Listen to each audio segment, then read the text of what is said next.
सरकार लाएगी one nation one election bill.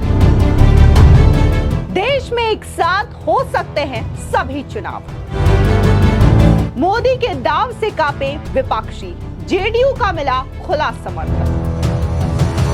इस वक्त वन नेशन वन इलेक्शन को लेकर के बड़ी खबर सामने आ रही है। दरअसल आपको बता दें कि मोदी 3.0 में लागू हो सकता है वन नेशन वन इलेक्शन। दरअसल कहा यह भी जा रहा है कि 2029 तक देश में एक साथ चुनाव होने की संभावनाएं जताई जा रही है, क्योंकि मोदी सरकार one nation one election bill जो है वो इस बार पेश कर सकती है। बड़ी जानकारी हालांकि सूत्रों के हवाले से सामने आ रही है, लेकिन कहा यह जा रहा है कि जिस तरीके से लगातार इस लोकसभा चुनाव में वन नेशन वन इलेक्शन को लेकर के जोर दिया जा रहा था, तो मोदी सरकार ने इसकी तैयारी कर ली है और ये जल्द ही बिल सामने देखने को मिलेगा।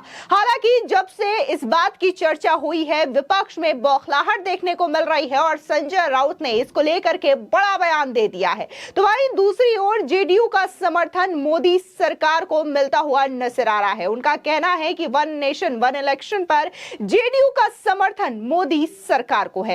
दरअसल आपको बता दें कि लोकसभा चुनाव 2024 में जीत के बाद प्रधानमंत्री नरेंद्र मोदी ने तीसरी बार देश की कमान संभाल ली है। अब बीजेपी के नेतृत्व वाली एनडीए सरकार अपनी नई योजनाएं ला रही है। मंगलवार यानी कि 17 सितंबर को पीएम मोदी के तीसरे कार्यकाल के 100 दिन पूरे हो रहे हैं और इससे ठीक एक दिन पहले यह बात सामने आती है कि एनडीए सरकार अपने इसी कार्यकाल में one nation one election bill ला सकती है। बीजेपी ने अपनी चुनावी घोषणा पत्र में भी सबसे ज्यादा वादे जो है इसी पर किए थे और सबसे ज्यादा जोर भी इसी पर दिया था। अब ऐसे में इसको लेकर के सियासी हलचल तेज हो चुकी है। जहां जेडीयू का खुला समर्थन बीजेपी को मिल रहा है, तो वहीं दूसरी ओर विपक्ष पूरी तरीके से बौखला चुका है। बता दें कि जेडीयू नेता राजीव रंजन प्रसाद का बयान सामने आया है। उनका कहना है कि बीजेपी सरकार के वन नेशन वन इलेक्शन के इस प्रस्ताव को लेकर के हमारी सरकार का समर्थन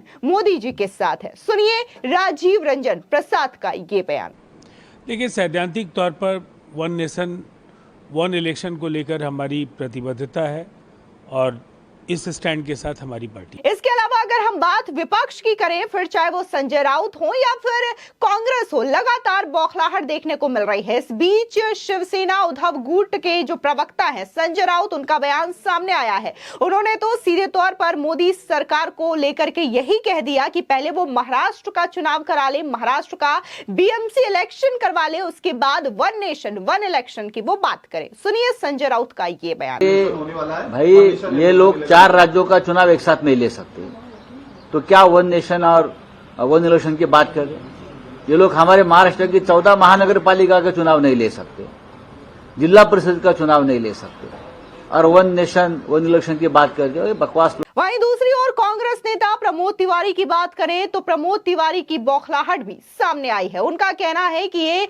ऐसी सरकार है जो सिर्फ वादे करती है और काम पूरे नहीं करती। सुनिए प्रमोद तिवारी क्या कुछ कह रहे हैं। मैं सिर्फ इतना कह सकता हूँ, भाजपा जो चारों तरफ से घिर गई है, सरकार महंगाई, बेरोजगारी, जाति जनगणना, देश के सामने बढ़ता हुआ चारों तरफ से एक माहौल, इससे ध्यान हटाने के लिए एक फिजूल की एक्सरसाइज कर रही है। क्या इस सरकार के पास दम और संख्या है कि अगर संविधान संशोधन की जरूरत पड़ी तो उसे पारित करा लेगी? राज्यसभा की संख्या देख लो, लोकसभा की संख्या देख लो। दूसरी, मैं इतना कहना चाहता हूँ, क्या होगा जहाँ कश्मीर में भी चुनाव हो रहा है, हरियाणा में भी चुनाव हो रहा है, महाराष्ट्र और झारखंड में होने वाला है, या अभी भी जहाँ संपन्न हुए हैं चुनाव, उनका क्या होगा? क्या उसका कार्यकाल बढ़ाने के लिए 2/3 बहुमत की जरूरत नहीं पड़ेगी? तो एक फिजूल की एक्सरसाइज मैं मानता हूँ।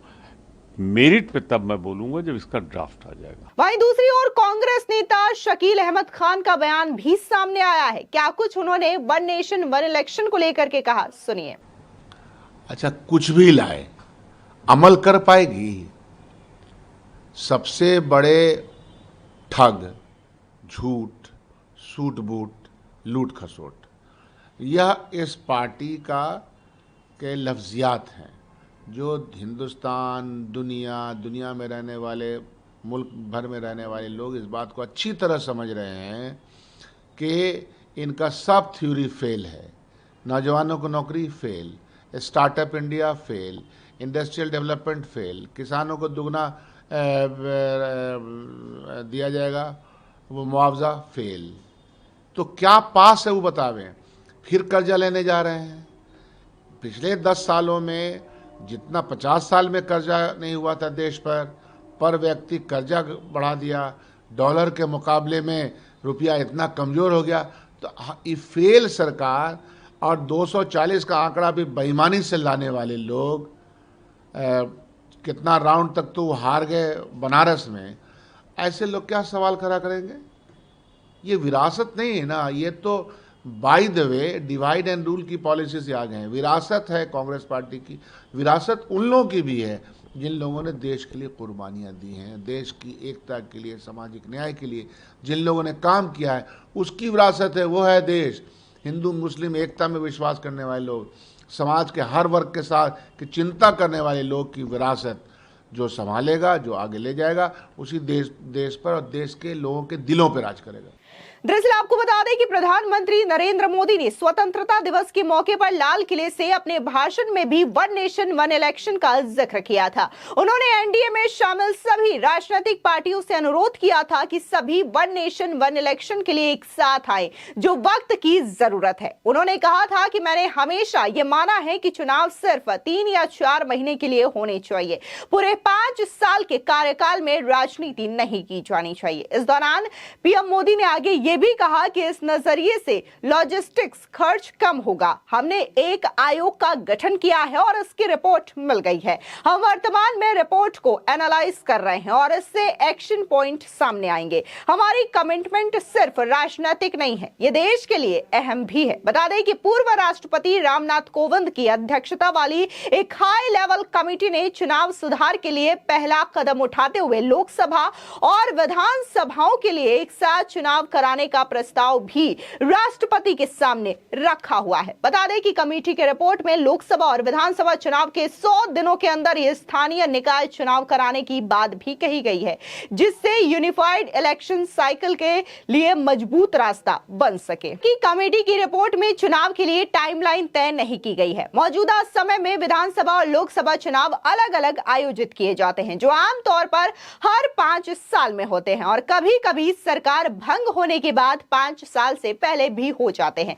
बता दें कि वन नेशन वन इलेक्शन पर विचार के लिए बनाई गई पूर्व राष्ट्रपति रामनाथ कोविंद की अध्यक्षता वाली कमेटी ने 14 मार्च को राष्ट्रपति द्रौपदी मुर्मू को अपनी रिपोर्ट भी सौंपी थी। रिपोर्ट में 18,626 पन्ने थी और इसमें कई सारे सुझाव जो हैं वो दिए गए थे। बता दें कि पैनल का गठन 2 सितंबर 2023 को किया गया था और यह रिपोर्ट इसके होल्डर एक्सपर्ट्स से चर्चा के बाद 191 दिन की रिसर्च का नतीजा है। बता दें कि कमेटी ने सभी विधानसभाओं का कार्यकाल 2029 तक करने का सुझाव भी दिया, ताकि ये सुनिश्चित हो सके कि साल 2029 एक ऐसा समय हो जब जो सारे चुनाव हैं देश के वो एक साथ हो सके। और शायद इसी वजह से ये कहा जा रहा है कि मोदी सरकार जो है one nation one election bill लाने की तैयारी कर रही है। अब जाहिर तौर पर इसको लेकर के सियासी बयानबाजी भी शुरू हो चुकी है और विपक्ष पूरी तरीके से बौखलाया हुआ भी नजर आ रहा है। फिलहाल इस पूरे मामले को लेकर के आपकी क्या राय है, हमारे कमेंट सेक्शन में जरूर बताएं। धन्यवाद।